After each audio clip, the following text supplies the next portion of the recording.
Olá, boa tarde. Estamos mais uma vez aqui reunidos para mais uma nova reflexão. Dessa vez, nós vamos falar sobre a construção da fé.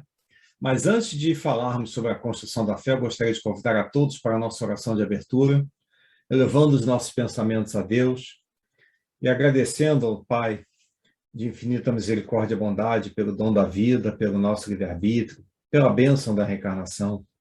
Agradecer aos nossos benfeitores amados por todo o seu amor, por todo o seu carinho, por todo o seu auxílio, sua presença em nossas vidas.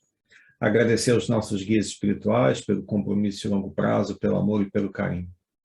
Agradecemos também a presença de todos os que estão conosco aqui reunidos para fazer essa reflexão, tanto encarnados quanto desencarnados, e vamos dar então início aos nossos trabalhos.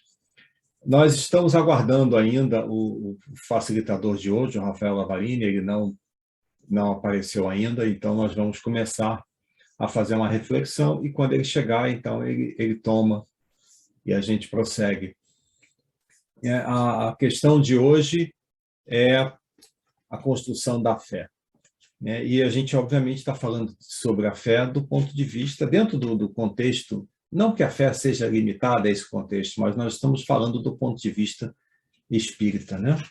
E aí eu vou fazer uma breve leitura. Isso aqui é uma edição do Livro dos Espíritos, e bem no comecinho tem essa página aqui, e eu vou fazer uma leitura, porque muitas vezes a gente perde um pouco do foco, né, do que vem a ser o Espiritismo e por que a gente faz esses estudos. E aqui diz assim: Filosofia Espiritualista, o Livro dos Espíritos, contendo os princípios da doutrina espírita sobre a imortalidade da alma, a natureza dos espíritos e suas relações com os homens, as leis morais, a vida presente, a vida futura e o futuro da humanidade, segundo o ensinamento dado pelos espíritos superiores, com a ajuda de diversos médiuns, compilados e ordenados por Allan Kardec. Então, o Livro dos Espíritos, ele é a pedra fundamental do Espiritismo. Ele foi o primeiro livro espírita a ser publicado, e a gente vê que no começo do livro ele já identifica o Espiritismo como uma filosofia espiritualista. Nós sabemos que o Espiritismo... Vamos mudar a ordem das coisas. Por que uma filosofia? O Livro dos Espíritos ele é dividido em 4 partes. A primeira parte fala sobre a origem das coisas e foi desenvolvida posteriormente num livro chamado A Gênese. A segunda parte fala sobre o mundo espírita ou o mundo dos espíritos e fala sobre a relação, a interação entre encarnados e desencarnados. A terceira parte fala sobre as leis morais, que foi o ensinamento moral do Cristo, que encarnou como Jesus, e foi posteriormente desenvolvido no livro chamado Evangelho segundo o Espiritismo. E a quarta parte é chamada Esperanças e Consolações, e foi desenvolvida posteriormente no livro chamado O Céu e o Inferno. Então, nós vemos que o Espiritismo, enquanto filosofia, ele aborda de onde viemos, né, a origem das coisas, o que somos, o mundo, os espíritos, o que estamos fazendo aqui, desenvolvendo o nosso aspecto moral, e para onde vamos quando desencarnarmos, né, no conceito de céu e inferno, segundo as religiões ocidentais. Então, a gente vê que o Espiritismo é, na verdade, uma grande filosofia.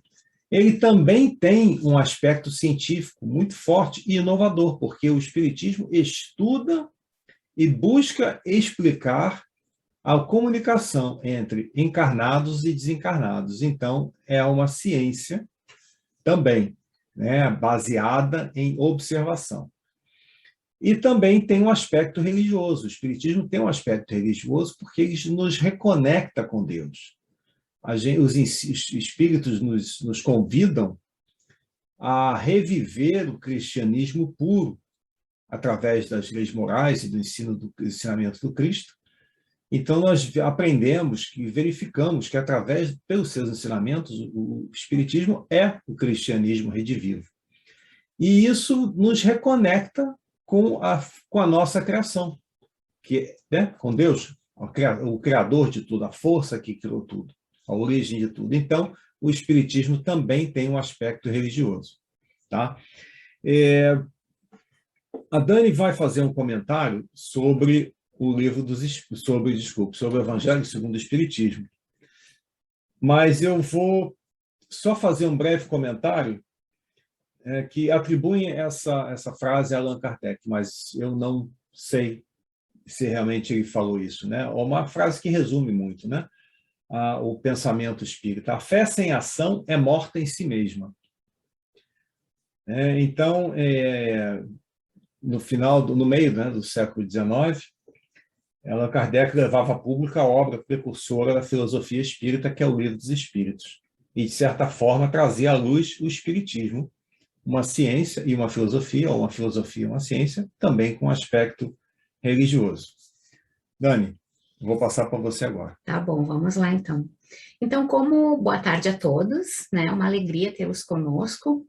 E enquanto nós estamos aguardando o Rafael Lavarini, né? Como o tema proposto por ele foi a construção da fé, a gente vai falar um pouquinho sobre a fé.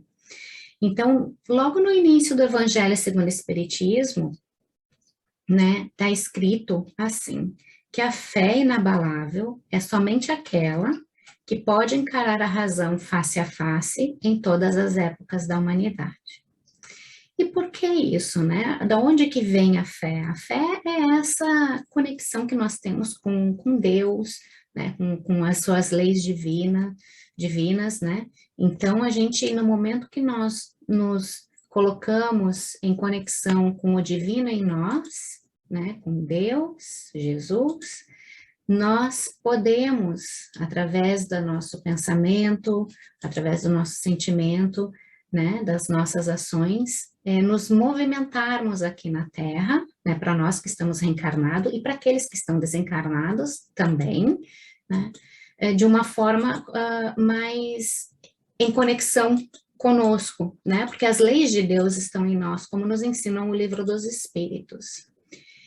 E falando sobre o poder da fé, né, a construção da fé e esse poder da fé, eu vou fazer a leitura do capítulo 19 do Evangelho segundo o Espiritismo, que fala sobre a fé transporta montanhas, e sobre o subitem, o poder da fé. Então, eu vou ler esse pedacinho para nós. Daí nós podemos refletir juntos. Quando se dirigia ao povo, um homem se aproximou dele, isto é, de Jesus, ajoelhou-se a seus pés e disse: Senhor, tende piedade de meu filho que está lunático. Sofre muito e frequentemente cai, ora no fogo, ora na água. Apresentei-o a vossos discípulos, mas não puderam curá-lo. E Jesus respondeu dizendo: Ó raça incrédula e depravada, até quando vos sofrereis? Até quando deverei ficar convosco? Trazei-me até aqui essa criança. E Jesus, tendo ameaçado o demônio, fez com que ele saísse da criança, que foi curada no mesmo instante. Então os discípulos vieram encontrar Jesus em particular e lhe disseram: Por que nós não podemos tirar esse demônio? Jesus lhes respondeu: É por causa da vossa pouca fé. Pois eu vos digo em verdade que se tivesseis fé como um grão de mostarda, direis a esta montanha: transporta-te daqui até lá, e ela se transportaria, e nada vos seria impossível. Essa passagem está em Mateus, no capítulo 17, né, versículos 14 a 19. Então, aqui tem muita coisa para a gente conversar, né, Alexandre? Se eu puder, eu até já faço uma pergunta para você. Aí, nesse texto, tem 2 vezes a palavra demônio. Uhum. O que é demônio?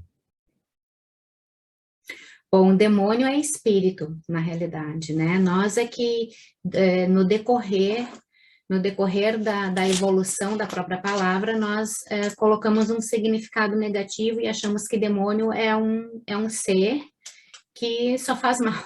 Mas, na realidade, né, demônio é o adversário, é o espírito adversário, é aquele que tem ideias e sentimentos e ações contrárias à lei de Deus, porque seria adversário do quê, né?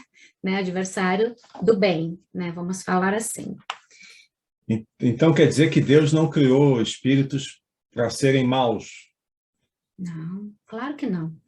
Deus criou todos nós iguais, né?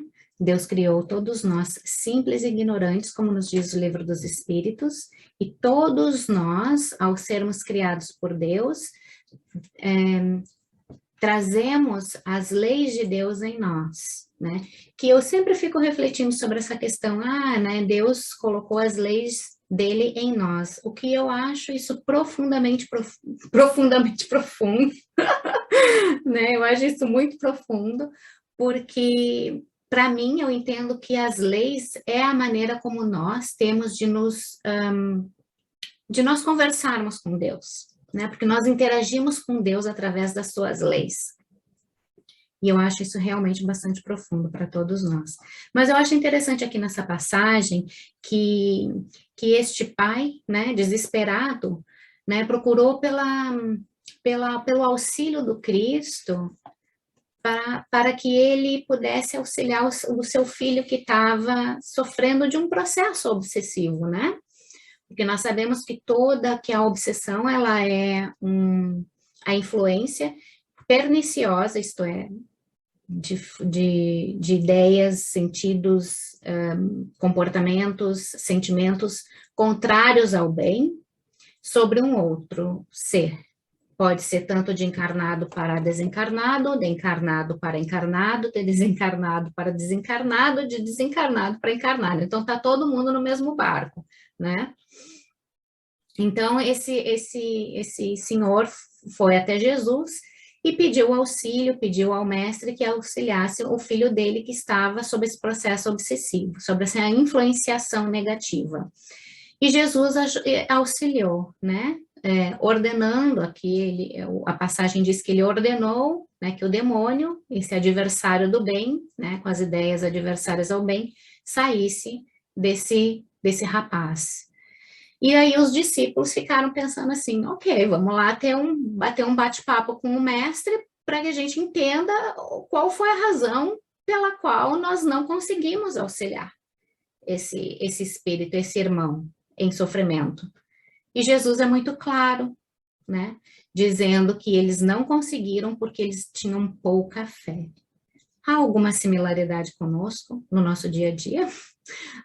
Como é que está a nossa fé? A gente tem a fé forte ou a gente tem a fé fraca? O que nós entendemos por fé, né? Porque Jesus foi claro. Vocês não conseguiram ajudar porque vocês não tiveram fé. O que isso toca para nós no nosso dia a dia? Para mim, isso toca que eu não estou em conexão. A minha conexão com Deus e com o divino em mim, ela é de escada, ela não é Wi-Fi. Essa é a grande questão. Como é que está a nossa conexão com o bem em nós e através de nós, não é? Então, quando a gente está com a nossa fé abalada, e não inabalável, como nos diz Kardec no início do Evangelho segundo o Espiritismo, é onde a gente precisa, né, fazer os nossos momentos de meditações, fazer as nossas orações, trazer, né, o sentido e toda a nossa consciência lúcida para o nosso momento presente, em conexão com Deus, né, porque a gente querendo ou não, a gente gostando ou não da ideia, nós todos somos seres divinos, nós todos somos espíritos imortais e nós todos somos amados e filhos de Deus. Tem muitas outras escolas religiosas que elas dão outros nomes. E tá ótimo, porque cada escola religiosa tem o seu propósito de conexão e reconexão com o divino em nós, né? Então tá tranquilo. Quer falar alguma coisa, Alexandre? Não, pode seguir, pode continuar. Tá bom, então eu vou continuar lendo o Evangelho aqui pra gente. Agora é o comentário de Kardec em relação a essa passagem do Evangelho. É certo que a confiança do homem em suas próprias forças o torna capaz de realizar coisas materiais que não se podem fazer quando se duvida de si mesmo. É verdade, né? Quando a gente quer, a gente coloca uma ideia na cabeça, a gente vai atrás, a gente consegue, a gente realiza. Não é? Muitas das vezes. Mas aqui é unicamente no sentido moral que é preciso entender estas palavras. Então, aqui a gente está fazendo uma reflexão de uma forma um pouquinho mais profunda, né? A nível do espírito imortal que somos. As montanhas que a fé transporta são as dificuldades nossas do dia a dia, as nossas resistências, a má vontade que se encontram entre os homens, mesmo quando se trata das melhores coisas. E aí me vem outra questão para a gente refletir. Como é que está a nossa vontade no dia a dia? A gente está com a nossa vontade forte ou a nossa vontade fraca? Como é que nós nos encontramos? Porque, né, agora aqui começa a ficar frio, dá vontade de ficar dormindo de manhã embaixo das cobertas, a gente não quer sair, a gente diz assim, eu não tô com vontade de fazer nada. É verdade, gente? Não, não é verdade. A gente tá com a nossa vontade bem forte, super, super forte, para não fazer nada. Porque se a gente não tivesse vontade de fazer nada, como é que seria, não é? A gente precisa reajustar esses conceitos em nós. A gente precisa realmente refletir, né? Porque às vezes a gente fala que a gente não está com vontade de fazer alguma coisa e, na verdade, a gente está demonstrando a resistência que a gente tem em realizar aquele propósito em nosso benefício, né? Eu vejo um bolo de chocolate, não estou com vontade, mas assim, né? Sabe como é que é? Vou e como. Mas eu não estava com vontade de comer o bolo. Então, por que a gente não resiste ao fato o ato de agir, de comer o bolo, não é? Esse é um ponto só que me veio. Quer falar, Não, Alexandre? Achei que tu fosse querer falar. eu queria fazer um comentário, mas talvez eu desvie um pouco do ponto onde você está, e aí eu não quero interromper para a gente poder não voltar depois. Tá bom. Então, prosseguindo aqui, os preconceitos rotineiros, o interesse material, o egoísmo, a cegueira do fanatismo, as paixões orgulhosas, são também montanhas que barram o caminho de todo aquele que trabalha pelo progresso da humanidade. Então, vamos realmente, sabe, é o convite que a gente faz aqui para todos nós, incluindo nós, com certeza, em primeiro lugar, né, amor? Para a gente pensar, pegar um pedacinho de papel, lápis ou uma caneta e escrever quais são as nossas resistências, né? Para que a gente tenha consciência e lucidez do que está se passando conosco, para que a gente possa modificar, porque aqui está dizendo, olha só, preconceitos rotineiros. Que tipos de preconceitos a gente tem? Todos nós somos iguais perante Deus e as diferenças que existem entre nós são lindas, gente, porque nós somos seres únicos. Nós não somos nós não somos robôs, não é todo mundo igual.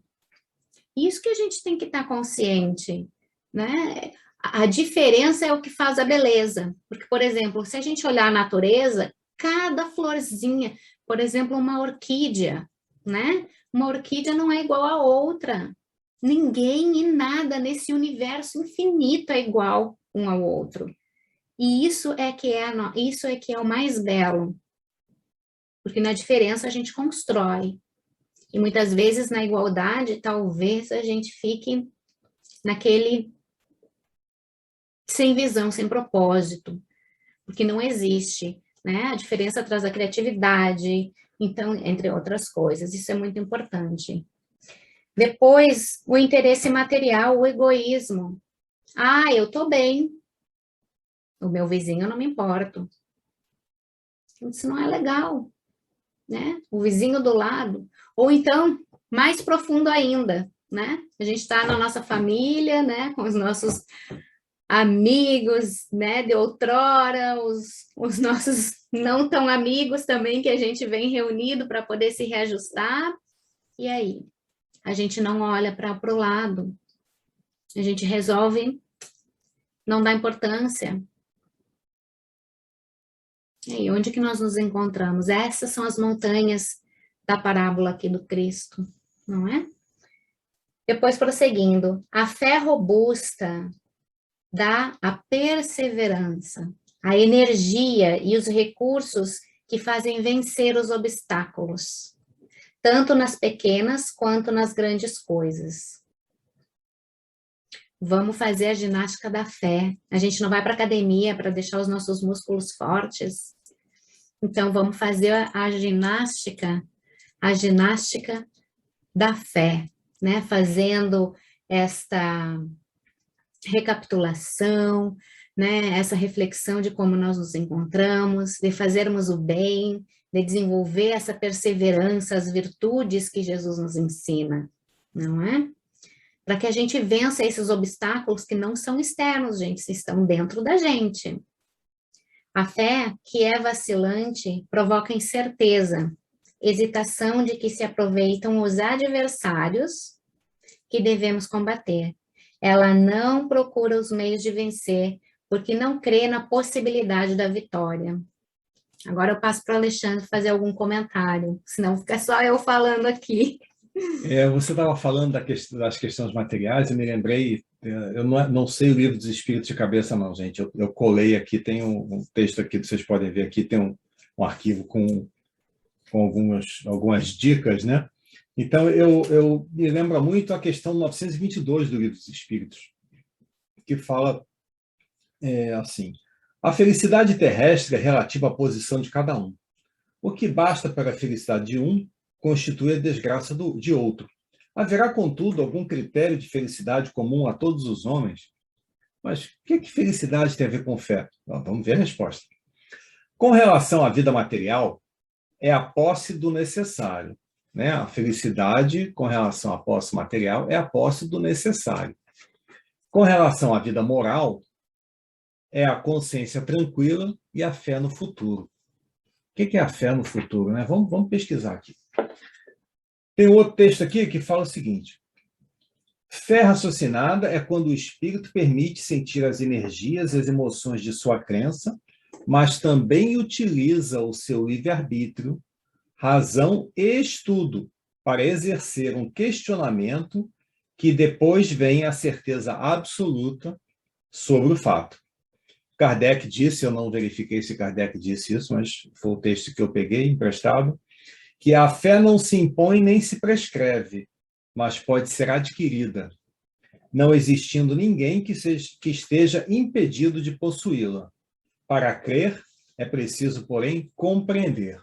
Então, a gente vê, né, que a fé, segundo o que nos ensinam os espíritos e esse comentário, né, que foi atribuído a Kardec, a gente pode aceitar as coisas através de dogmas, né? Eu não vou citar aqui nenhum dogma de nenhuma religião, porque isso não vem ao caso, mas às vezes alguém diz assim, é assim. Né? Há muito tempo atrás, nós, enquanto humanidade, nós acreditávamos que a Terra era plana e o centro do universo. Depois, a ciência provou, a ciência até materialista, né? A ciência material, é a ciência que só acredita e só em comprovações reprodutíveis, que a Terra não só não é o centro do universo, mas como também tem uma forma esférica, né? Redonda, como a gente fala, aproximadamente. Então, o que a gente vê? É que o Espiritismo, ele nos mostra, ele nos dá uma possibilidade de acreditar porque a gente entende por que está acreditando. É a única filosofia com aspecto religioso, é a única religião, não é a única, né? Há outras linhas filosóficas que permitem a que a gente creia numa coisa e a aceite, porque a gente compreende porque ela existe. Então, o Espiritismo ele nos traz essa possibilidade, ele nos explica por que as coisas, o porquê das coisas, né? A razão pela qual as coisas são do jeito que são. Então, nos dá essa possibilidade de crer no tangível, não em alguma coisa intangível, não em alguma coisa que é uma ideia formulada que nos é imposta. Aí tem a outra questão também, que voltando para o tema de hoje, né, a construção da fé. Eu vou pegar aqui como exemplo, né, num breve momento, os apóstolos. Os apóstolos, quando eles foram recrutados por Jesus, convocados por Jesus, eles tinham uma fé vacilante, ia, não ia. A gente vê que Pedro, né, nega Jesus 3 vezes na noite que Jesus foi preso. Nós vemos que em várias situações os apóstolos eram espíritos encarnados como nós, e eles vacilavam, né? Quando Jesus foi preso, eles todos debandaram, né? Correram, ficaram com medo. Só João esteve junto com Maria na questão na hora da crucificação. E nós vemos que depois, ao longo das experiências reencarnatórias desses apóstolos, né, daquela experiência, eles foram construindo a sua fé através do exercício do amor, da caridade, da compaixão. Então, a gente percebe que, no final de suas vidas, né, aqueles apóstolos, eles já não eram como eles eram no começo da vida. Por quê? Porque eles passaram, aqueles que viveram mais, né, eles passaram as suas vidas construindo a sua fé. Mas como é que a gente constrói a fé? Através do trabalho, através do entendimento, através da compreensão. A gente hoje fala assim, eu não acredito em nada disso. Aí a gente começa perguntando assim, nada disso, o que é tudo isso que você não acredita? Define isso para mim. Aí a pessoa não consegue definir. Aí depois ela fala assim, eu não acredito. Mas você não acredita? Não, não acredito. Por quê? Por que você não acredita? Porque eu não acredito que seja assim. E como é que você acredita que seja?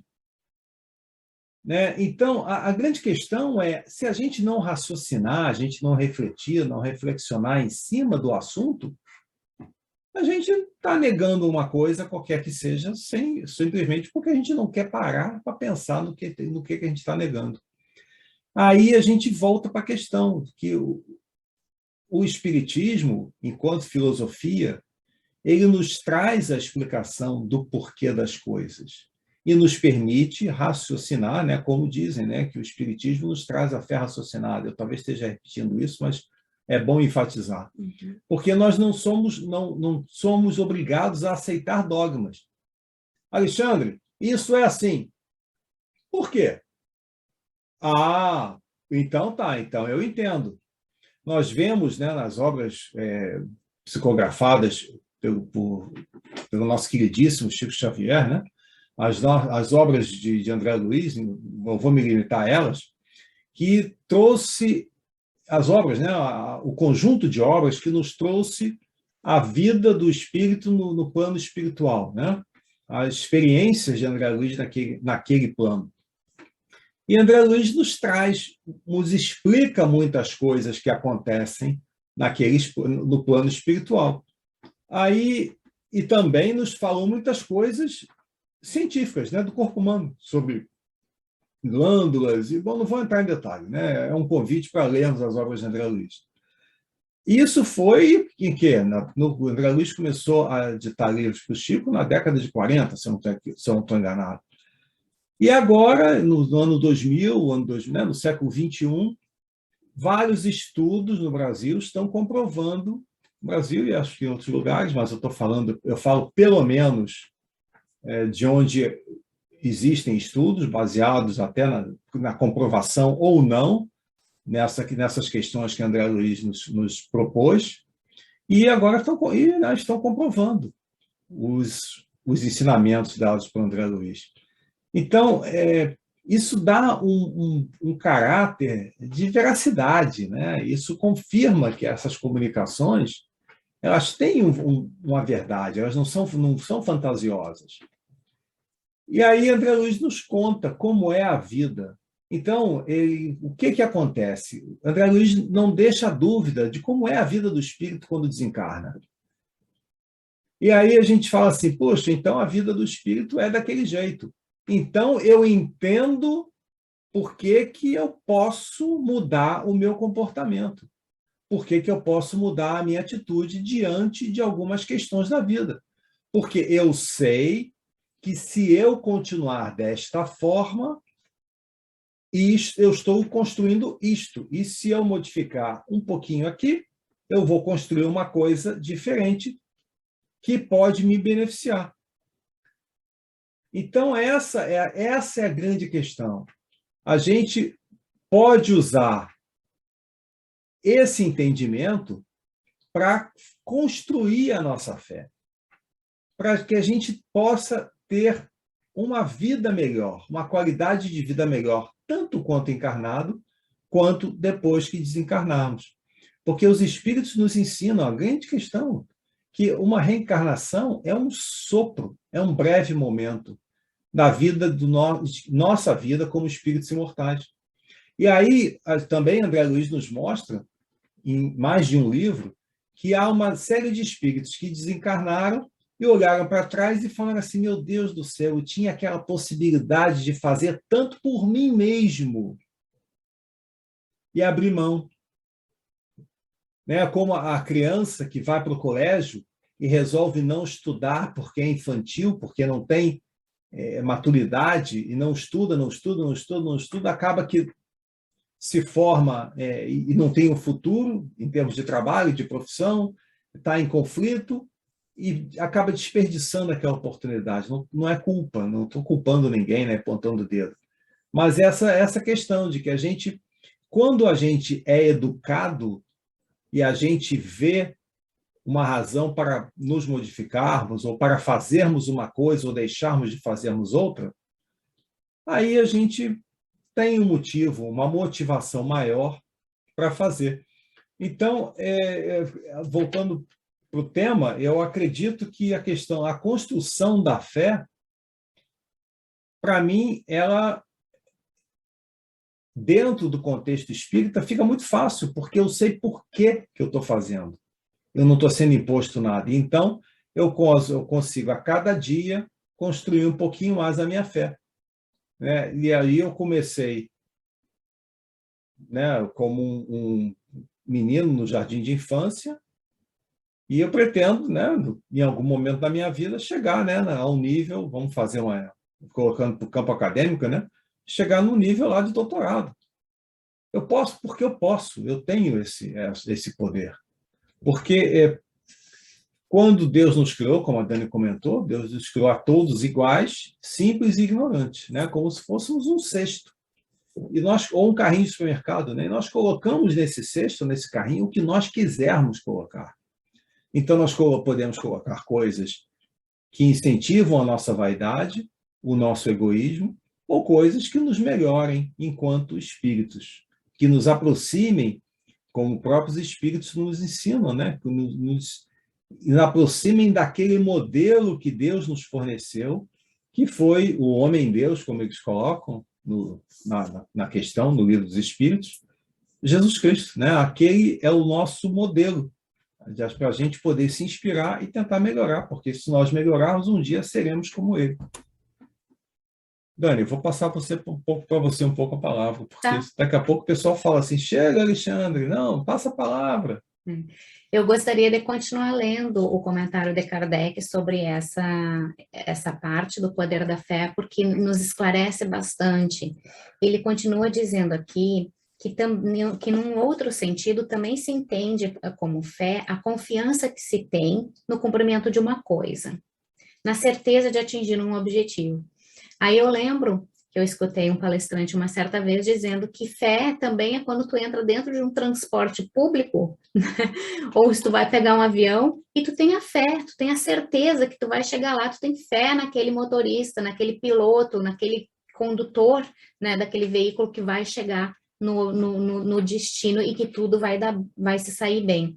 E a gente não reflete sobre isso, a gente exercita, né, a fé no nosso dia a dia sem pensar.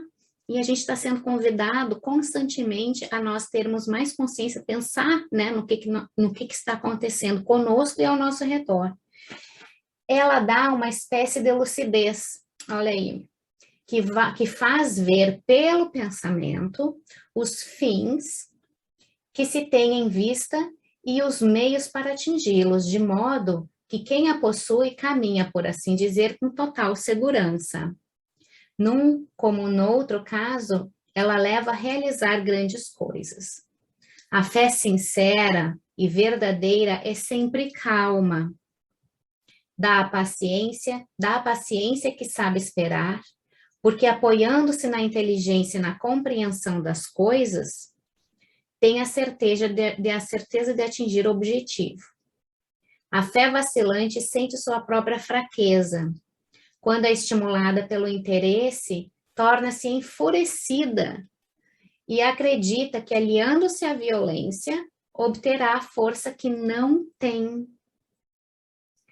A calma na luta é sempre um sinal de força e de confiança.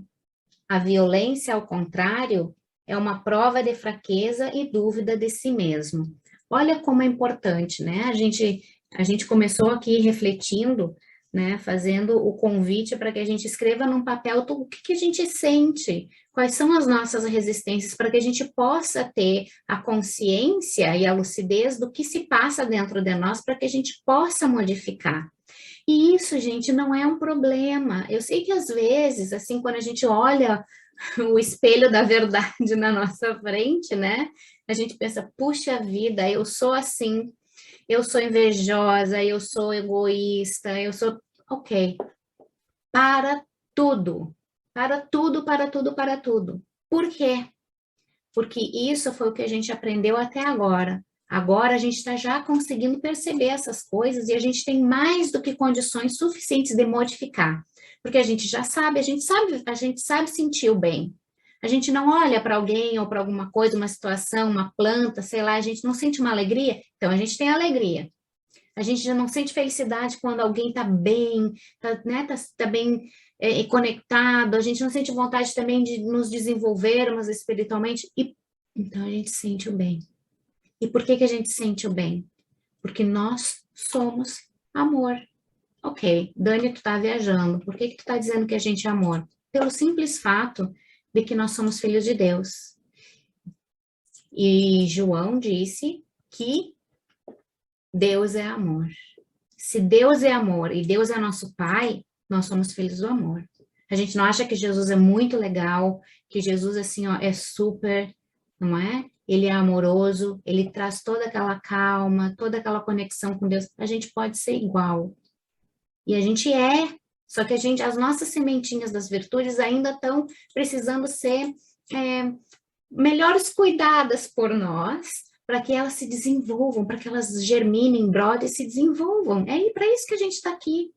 Então, assim, ok, eu percebi que eu sou egoísta, que eu sou fofoqueira, que, ok, não importa, tá? O importa é que a gente identificou e agora a gente tem material para nos trabalharmos, para nos desenvolvermos melhor. Para quê? Para a gente desenvolver a nossa fé. A fé raciocinada, a fé, como diz Kardec, traz a calma, a segurança. Segurança por quê? Porque quando nós estamos conectados com Deus, com o divino em nós, não é? A gente está olhando, né, no sentido vertical da vida. A gente está olhando para cima, a gente está conectado com o que é melhor em nós. E quando a gente está conectado com o melhor em nós nos sentimos calmos, tranquilos e seguros. Porque, segundo Emmanuel, a segurança vem de Deus.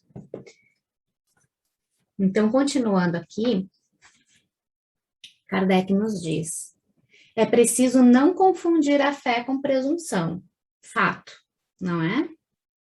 Porque a verdadeira fé se alia à humildade. E o que é humildade, gente? Humildade é nós termos a consciência daquilo que somos. Por exemplo, Jesus, quando ele foi chamado de bom, O que ele disse para aquele rapaz? Ele disse que bom, só o pai. Mas ele dizia que ele era mestre.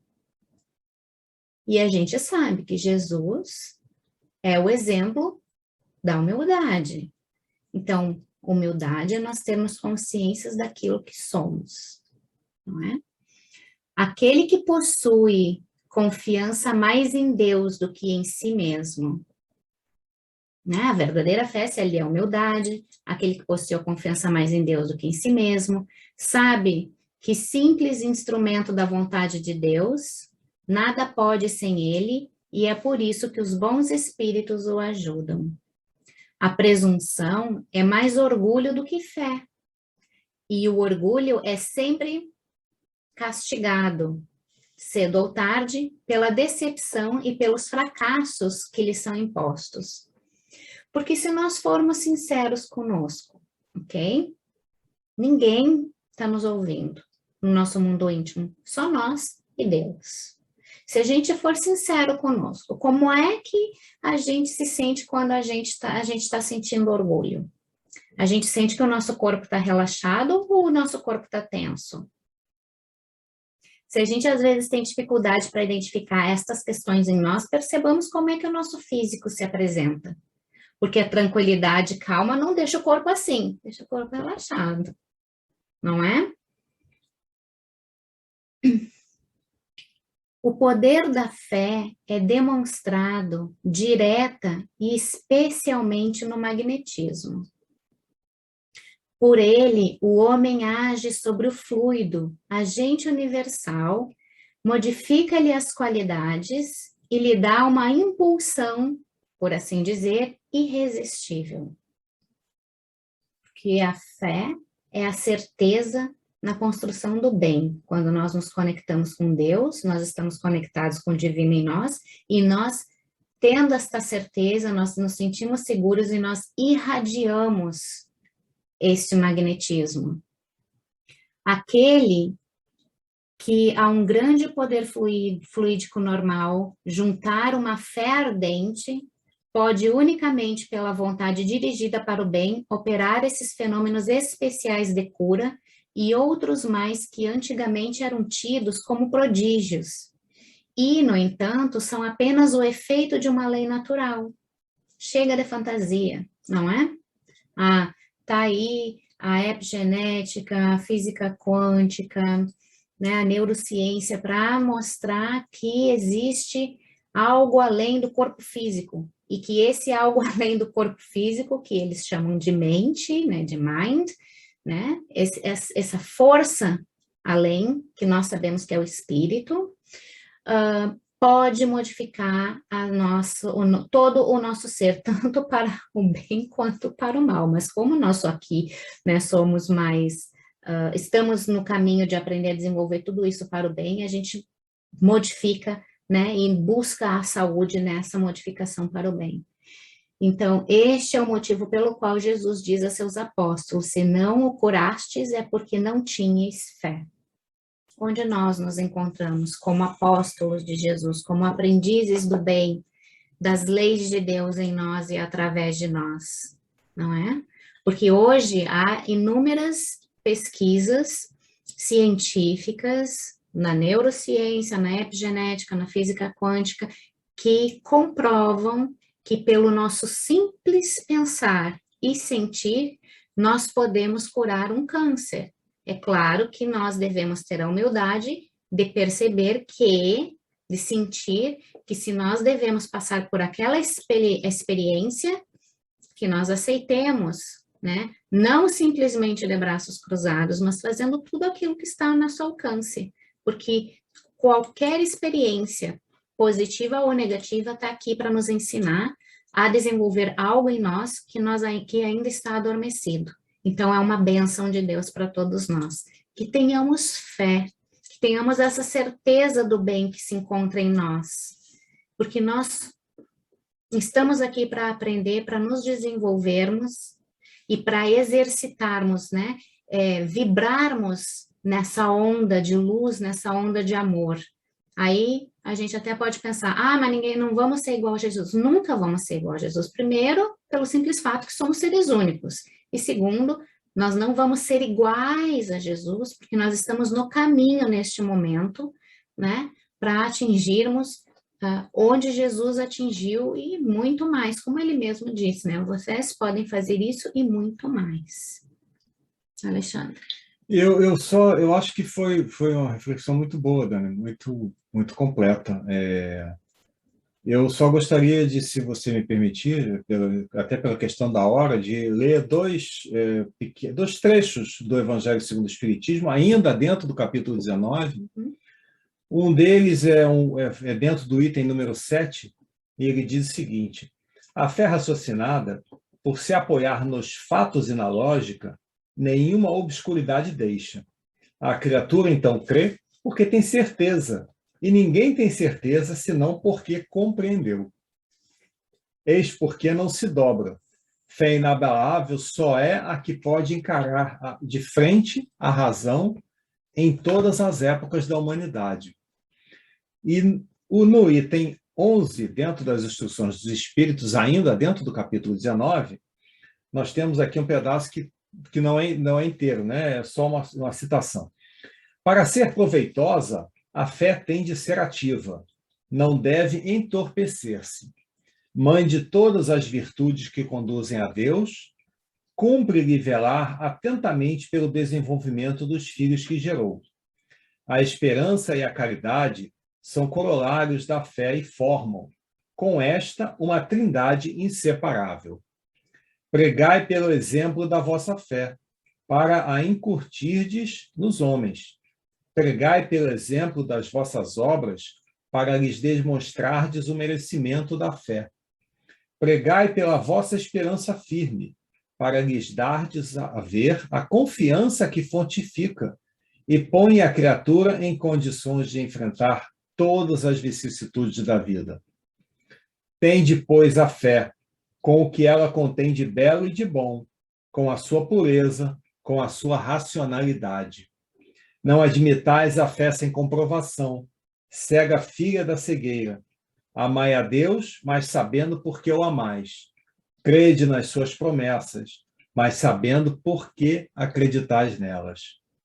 E acho que com isso a gente pode fazer uma última reflexão que a Dani pode ser. Tem, Dani?